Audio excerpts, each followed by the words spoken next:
کبھی کھجور سے پیٹ بھر رہے ہیں. تو وہ جو میزبان تھے وہ جو خوش ہوئے, تو اتنی شدید بھوک میں تینوں حضرات, تو انہوں نے کچھ بھی نہیں کیا. انہوں نے کیا کیا, اپنے درختوں سے تازہ کھجوریں توڑ کر تینوں مہمانوں کے سامنے رکھ دی. اب ہم شدید بھوک میں کسی کے گھر جائیں اور ہمارے سامنے کھجوروں کا برتن لا کے رکھ دیں, ہم کہیں گے بھائی تیرا دماغ خراب ہو گیا کہ رمضان میں افطاری کروا رہا ہے کیا تو ہم کو. میں یہ بتا رہا ہوں کہ ہماری صحتیں برباد کیوں ہو رہی ہیں.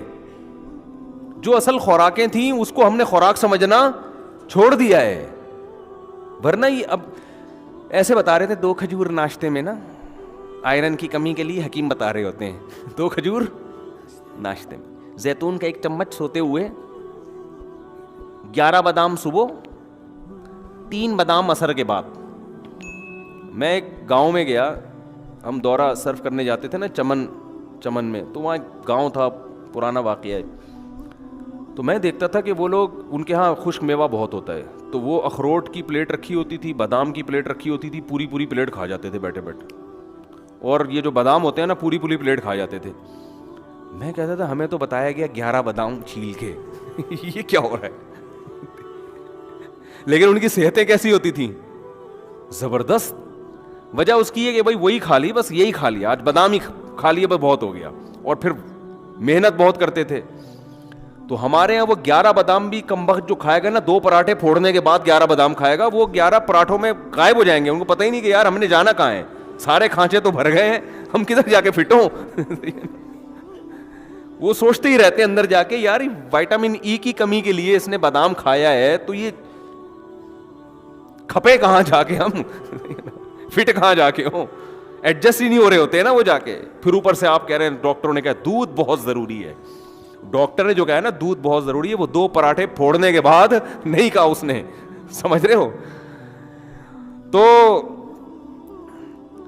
تو نبی صلی اللہ علیہ وسلم کے سامنے انہوں نے کھجوروں کی اپنی تر کھجوریں لا کے آپ کے سامنے رکھ دی. آپ صلی اللہ علیہ وسلم, کتنی شدید بھوک تھی آپ کو, آپ نے, اور آپ تجربہ کر کے دیکھیں, شدید بھوک میں تازہ کھجوریں بڑا مزہ کرتی ہیں. اتنا مزہ آتا ہے نا, کیونکہ ایک دم انرجی آتی ہے اس میں, جو ہے وہ نشاستہ بھی ہے نا کھجور میں, تو ایک دم طاقت آتی ہے باڈی کے اندر. تو صحابہ کرام نے وہ کھجوریں, تینوں حضرات نے وہ کھجوریں کھائی ہیں. پھر انہوں نے اپنے کنویں کا ٹھنڈا پانی پیش کیا. حکیم ڈاکٹر کہتے ہیں نا کھانے کے بعد پانی نہ پیو, تو وہ اس لیے کہتے ہیں کہ کھانا اتنا کھا چکے ہوتے ہیں کہ پانی بھی جگہ تلاش کر رہا ہوتا ہے, اس کو بھی نہیں ملتی. لیکن نبی کی سیرت سے ملتا ہے کہ جب آپ نے پیٹ بھرنا اس زمانے کے لحاظ سے, جو 1/3 پیٹ جس کو کہتے تھے, تو اس کے بعد آپ نے پانی بھی پیا ہے, کیونکہ پانی کا مزہ ہی کھانے کے بعد آتا ہے. یہ بھی نیچرل ہے. یہ جو لوگ کہتے ہیں نا کھانے کے بعد پانی پینا خلاف سنت ہے, ایسی کوئی بات نہیں ہے. کھانے کے بعد پانی پینا نیچرل ہے, انسان کی فطرت ہے, اس کا دل چاہتا ہے پانی پینے کا, اور مزہ ہی اس وقت آتا ہے.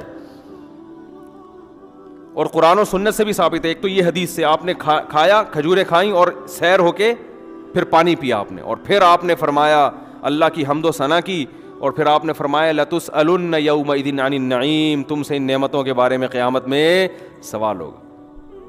ہم بریانیاں پھوڑ رہے ہیں, برگر کھا رہے ہیں, چانپیں کھا رہے ہیں, اور کلیجی کھا رہے ہیں, اور جناب آج کوفتے کھا رہے ہیں, اور ہم سمجھتے ہیں ہم سے سوال نہیں ہوگا. اور صرف اتنی شدید بھوک میں چند کھجوریں کھائی ہیں, آپ نے فرمایا یہ اللہ نے ہمیں جو نعمتیں دی ہیں اس کے بارے میں ہم سے سوال. تو نعمت کی قدر بھی جب ہوتی ہے, جب شدید بھوک کے بعد آدمی چند نوالے کھاتا ہے نا, پھر پتہ چلتا ہے یہ رزق کتنی بڑی نعمت ہے. آج ہم بھوک لگنے ہی نہیں دیتے, لگنے سے پہلے ہی پھوڑ دیتے ہیں بیٹھ کے, تو نعمت کا نعمت ہونے کا بھی احساس نہیں ہوتا.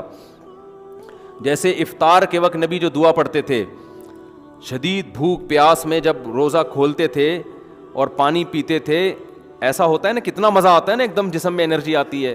تو آپ صلی اللہ علیہ وسلم فرماتے تھے ذهب الظما, پیاس چلی گئی, وابتلت العروق, رگیں تر ہو گئیں, جو خشک ہوئی ہوئی تھی نا پوری باڈی, اس میں سب میں ایسا بلڈ دوڑنا شروع ہو گیا, تر ہو گئی وہ.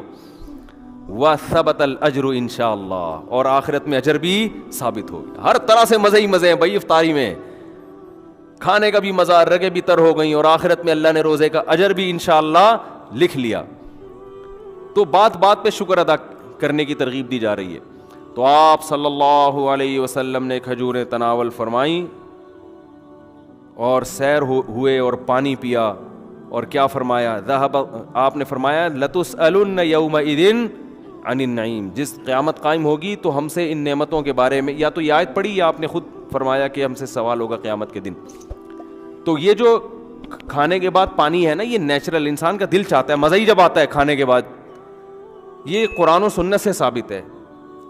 ایک تو یہ حدیث میں نے پیش کی، یہ موضوع نہیں ہے لیکن یہ بات آ گئی ہے تو میں بتا دوں، یہ حدیث سے بھی پتہ چلتا ہے. دوسرا قرآن میں کہتا ہے کلو وشربو، کھاؤ اور پیو. تو سمجھو یہ چیزیں ملی ہوئی ہیں آپس میں، بظاہر ایسا لگ رہا ہے. اور کھانے کے بعد کی جو دعا ہے نا، وہ ہے الحمد للہ الذی اطعمنا وسقانا وجعلنا مسلمین. من المسلمین لوگ پڑھتے ہیں لیکن جو الفاظ ہیں مسلمین کے ہیں، ویسے من المسلمین بھی ٹھیک ہے. تمام تعریفیں اس اللہ کے لیے ہیں جس نے ہمیں کھلایا اور ہمیں پلایا اور ہمیں فرمانبردار بنایا کہ آج ہم اس کا شکر ادا کر رہے ہیں. تو کھلانے کے ساتھ کس کا ہے؟ تو یہ کھانے کی دعا، پینے کی نہیں ہے، لیکن اس میں پینے کا بھی شکر ادا کیا جا رہا ہے. اس سے مطلب کہ کھانا پینا دونوں، بولو بھائی، ساتھ ساتھ.